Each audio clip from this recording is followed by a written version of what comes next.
You know, they say your children never really see you. Not the real you, anyway. My son Michael learned that lesson the hard way on a cold January morning in 2024, right here in my little kitchen in Wilmington, Delaware.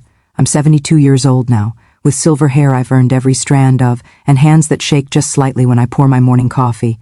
To look at me, you'd see a typical grandma, soft around the middle, reading glasses on a chain, always wearing my late husband's old cardigan because it still smells faintly of his cologne, even after 5 years.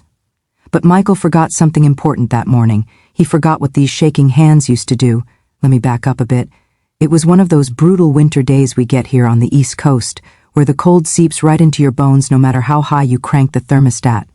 I had my grandchildren, Michael's kids, Emma and Jack, staying with me for the weekend while he and his wife Sarah dealt with some adult matters, as he'd vaguely put it. Emma was 9, Jack was 7, and they were absolute angels. We'd spent Saturday making hot chocolate the old-fashioned way, with real cocoa powder and marshmallows, watching the snow fall outside my kitchen window. I taught Emma how to crochet, just like my own grandmother taught me. Jack helped me make my famous chicken pot pie, standing on the same step stool his father had used 30 years ago. Sunday morning started peaceful enough. The kids were still asleep. Upstairs, and I was at the kitchen table doing the crossword puzzle from the Sunday paper. Yes, the actual paper, because some of us still appreciate holding something real in our hands. That's when I heard Michael's car in the driveway much earlier than expected.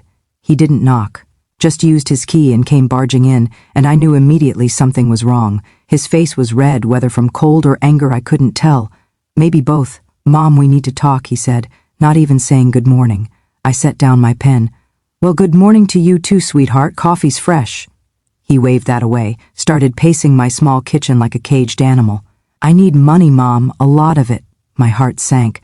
Michael was 45 years old, had a good job as a regional sales manager, a beautiful home in the suburbs. "What's happened? Is Sarah all right? The kids? Everyone's fine," he snapped. "I made some investments. They didn't pan out. I need $50,000 and I need it now." $50,000. I felt my mouth go dry. My entire savings, everything Henry and I had scrimped and saved over 40 years, was $63,000. That was it. That was my security, my medical emergency fund, my peace of mind. "Michael, honey, I don't have that kind of money just lying around. Don't give me that, Mom." His voice was hard now, a tone I'd never heard him use with me. "I know what's in your accounts. Dad's life insurance, your retirement, everything. You're sitting on it while I'm drowning here." "I'm not sitting on anything," I said quietly, feeling something cold settle in my chest. "That money is for my care as I get older, for emergencies. This is an emergency." He slammed his hand on my kitchen table, rattling my coffee cup. "What do you need it for? You're old, Mom. You live in this tiny house, you don't go anywhere, you don't do anything. What are you saving it for? You could help your own son, but you're being selfish." Selfish. That word hung in the air between us. "Michael James Peterson," I said, my voice steady despite my shaking hands, "you will not speak to me that way in my own home." He laughed, actually laughed. "Or what, Mom? What are you going to do? You can barely open a jar of pickles anymore. Just write me the check. You owe me this." That's when something shifted in me.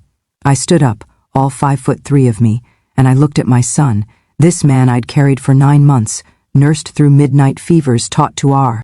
I'd a bike, sent off to college with care packages every month. "I owe you?"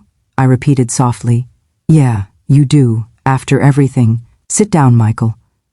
Something in my voice made him stop. Maybe it was the tone I used to use in the ICU at St. Francis Hospital, where I worked for 38 years as a critical care nurse. The voice that could calm a panicking patient or command respect from an unruly intern. He sat, I remained standing. "You want to know what these old, useless hands did? Let me tell you. These hands pulled a 2-year-old out of a swimming pool and brought her back to life. These hands held steady during a 12-hour surgery when a teenager came in after a car crash. These hands started IVs on premature babies weighing less than 3 pounds. These hands wiped tears from dying patients' faces and held their hands when they had no one else." Michael's face had gone pale. "These hands," I continued, my voice gaining strength, "also changed your diapers, made thousands of school lunches, sewed your Halloween costumes every year because we couldn't afford to buy them. These hands worked double shifts to help pay for your college because you wanted to go to that expensive, out-of-state school. These hands held your father's as he died, right here in this house, because he wanted to be home at the end." "Mom, I'm not finished." I pulled out my phone. Yes, I have a smartphone. Michael set it up for me, and I pulled up my banking app. You think I'm hoarding money? Sitting on it? Let me show you something. I turned the screen toward him. See this transfer from 3 months ago? $5,000. That went to your sister Rachel when her furnace died. She didn't ask, but I knew she needed it, so I sent it. This one from last summer?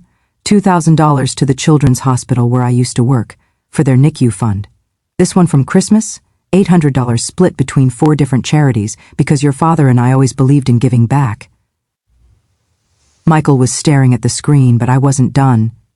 You know what else these old hands do? They write checks to help pay for Emma's piano lessons because I know you and Sarah are stretched thin. Don't look surprised. Mothers know things. They bake cookies every week for the elderly shut-ins at church who are even older than me. They knit baby blankets for the crisis pregnancy center downtown. I sat back down, suddenly feeling every one of my 72 years. You want $50,000 because you made bad investments. Gambling, was it? Or one of those cryptocurrency schemes Sarah warned you about? His face told me I'd guessed right. I'm your mother, Michael, not your ATM, and I'm not too old or too weak to say no. The silence in my kitchen was deafening. Upstairs I heard the floorboards creak. Emma or Jack was awake. Michael's face crumpled, just completely crumpled like he was a little boy again. Mom, I'm so sorry. God, I'm so sorry. What have I done? I've lost $40,000, money we needed for the kids' college fund for our retirement. And I thought if you could just bail me out. And then what? I asked gently, because now I was seeing my son, not the angry stranger who'd barged into my kitchen. Would you learn anything? Would you fix the real problem? He put his head in his hands. I don't know what to do. Well, I said, standing up to pour him that cup of coffee. The first thing you do is be honest with Sarah. The second thing is you stop seeing your mother as weak just because she's old. I survived the ICU during the AIDS crisis, 3 hospital mergers, and losing the love of my life. I think I can handle being respected. I set the coffee in front of him. The third thing is you come up with a real plan to fix this mess. And if you do that, and you show me you're serious about making better choices, then maybe we can talk about a small loan. A loan, Michael. With a pa. I meant plan. He looked up at me with red-rimmed eyes. I don't deserve... No, you probably don't. But I'm not doing this for the man who walked in here this morning. I'm doing it for the boy who used to bring me dandelions and call them flowers. For the teenager who sat with me in the hospital when your father had his first heart attack. For the father who's raising those beautiful children upstairs. Footsteps on the stairs now. Emma's voice calling, Grandma, is Daddy here? Michael stood up quickly, wiping his eyes. I'm here, sweetheart? But before he could go to her, he turned back to me. Mom, thank you, and I'm sorry, really sorry. I nodded. We'll talk more tomorrow, after you've talked to Sarah.